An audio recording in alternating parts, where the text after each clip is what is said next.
ابراہیم علیہ السلام ایک خدا کی عبادت کرتے تھے اور ان کے دوسرے بیٹے اسحاق کی اولاد بنی اسرائیل بھی ایک ہی خدا کی عبادت کرتے ہیں، تو پھر ہم نے اسماعیل کی اولاد میں اتنے سارے خدا کہاں سے لائے؟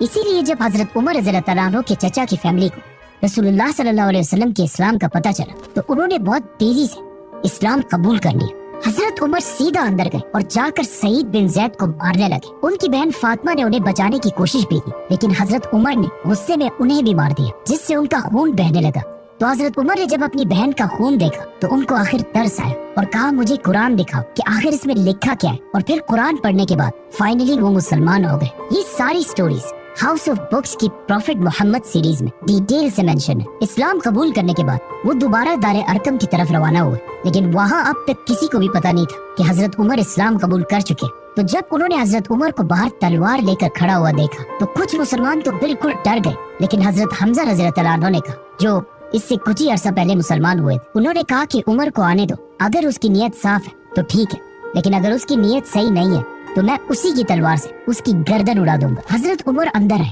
تو آپ صلی اللہ علیہ وسلم نے ان سے پوچھا کہ عمر، کیا اب بھی وقت نہیں ہے کہ تم سچ کو سمجھ سکو؟ جس پر حضرت عمر نے آپ صلی اللہ علیہ وسلم اور باقی سارے مسلمانوں کے سامنے اسلام قبول کر لیا، جس پر وہاں موجود سارے مسلمان زور زور سے اللہ اکبر کے نعرے لگانے لگے۔ اکارڈنگ ٹو مینی سورسز یہ نبوت کا چھٹا سال تھا اور حضرت عمر کی ایج 32 یا 33 سال تھی، اور اب حضرت عمر رضی اللہ تعالیٰ عنہ کے ساتھ مکہ میں مسلمانوں کی تعداد 50 ہو چکی تھی، جن میں سے 40 مرد اور صرف 10 عورتیں تھیں۔ حضرت عمر رضی اللہ تعالیٰ عنہ کے اسلام قبول کرنے کے بعد مسلمانوں کے حالات بالکل بدل گئے، کیونکہ اس سے پہلے جس نے بھی اسلام قبول کیا وہ زیادہ تر بہت کمزور لوگ، اسی لیے ہمیشہ چھپ کر اسلام قبول کرتے تھے۔ لیکن حضرت عمر اسلام قبول کرنے کے بعد سیدھا اپنے ماموں ابو جہل کے گھر گئے اور انہیں بتایا کہ میں اسلام قبول کر چکا ہوں، جس پر ابو جہل نے کہا کہ یہ ہو ہی نہیں سکتا کہ تمہارے جیسا آدمی اسلام قبول کر لے، کیونکہ حضرت عمر کی پچھلی ساری لائف اسلام کے بہت ہی اپوزٹ تھی۔ جس کے بعد حضرت عمر سیدھا جمیل بن مامور کے پاس گئے اور انہیں بھی اپنے مسلمان ہونے کے بارے میں بتایا، کیونکہ جمیل مکہ کا لاؤڈ سپیکر تھا اور یہ ایسا آدمی تھا کہ اس کے پیٹ میں زیادہ دیر تک کوئی بات نہیں رہتی۔ تو جب اسے اتنی بڑی نیوز کا پتہ چلا